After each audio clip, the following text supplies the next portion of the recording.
ஒரு குட்டி harvesting video பார்க்கலாமா? கிட்டத்தட்ட 1.5 மந்த் கொஞ்சம் பர்சனல் ஒர்க் இருந்ததுனால தோட்டத்துக்கு போகவே இல்லை.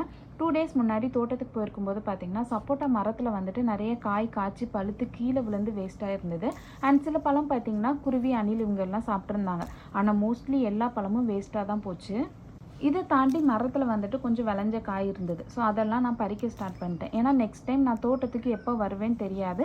அதுக்கு முன்னாடி இந்த காயெல்லாம் பழுத்துருச்சு அப்படின்னா கண்டிப்பாக இதுவும் வேஸ்ட்டாக தான் போகும். அதனால் இதை இப்போவே பறித்து வீட்டுக்கு எடுத்துகிட்டு போய் பழுக்க வச்சு சாப்பிடலாம் அப்படின்னு சொல்லிட்டு எல்லாத்தையும் பறிக்க ஸ்டார்ட் பண்ணிட்டேன்.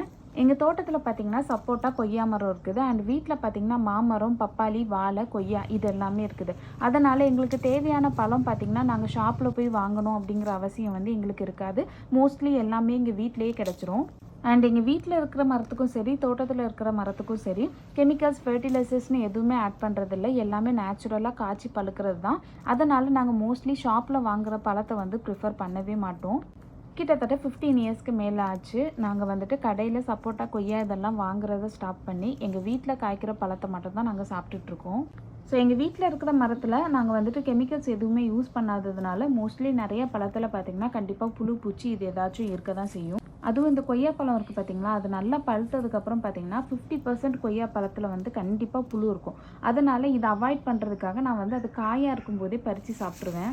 ஏன்னா கொய்யா பழத்தில் தான் புழு கொஞ்சம் நான் ஜாஸ்தி பார்த்துருக்கேன். கொய்யா காயில் நான் ஜாஸ்தி புழு பார்த்ததில்லை. அதனால் நான் இதுக்காகவே தான் கொய்யா காய் அதிகமாக சாப்பிட ஸ்டார்ட் பண்ணேன். ஸோ இந்த மாதிரி அதிகமாக கொய்யா காயை சாப்பிட்டு எனக்கு கொய்யா பழம் பிடிக்கவே இல்லை. இது எதுக்காக சொல்கிறேன் அப்படின்னா, ஒரு 2 இயர்ஸ்க்கு முன்னாடி இந்த மாதிரி எங்கள் தோட்டத்தில் சப்போட்டா, கொய்யா பறிக்க போகிறோம் அப்படின்னு சொல்லி ஒரு வீடியோ அப்லோட் பண்ணியிருந்தேன். அந்த வீடியோவில் எனக்கு கொய்யா பழத்தை விட கொய்யா காய் தான் பிடிக்கும் அப்படின்னு சொல்லியிருந்தேன். அந்த வீடியோ பார்த்திங்கன்னா 3 மில்லியன் வியூஸ் ரீச் ஆச்சு. சப்ஸ்கிரைபர்ஸ் இருந்து எனக்கு ஒரு நல்ல பாசிட்டிவ் ரெஸ்பான்ஸ் தான் இருந்துச்சு. ஆனால் ரீசெண்டாக ஒரு சப்ஸ்கிரைபர் கமெண்ட் பண்ணியிருந்தாங்க. என்னென்னா, வாதம் இருக்கிறவங்க கொய்யா காய் சாப்பிடக்கூடாது, சாப்பிட்டா நல்லது இல்லைன்னு சொல்லியிருந்தாங்க. ஃபர்ஸ்ட் டைம் இப்படி ஒருத்தவங்க சொல்லி நான் கேள்விப்படுறேன். எனக்கு அதை பற்றி சரியாக தெரியலை.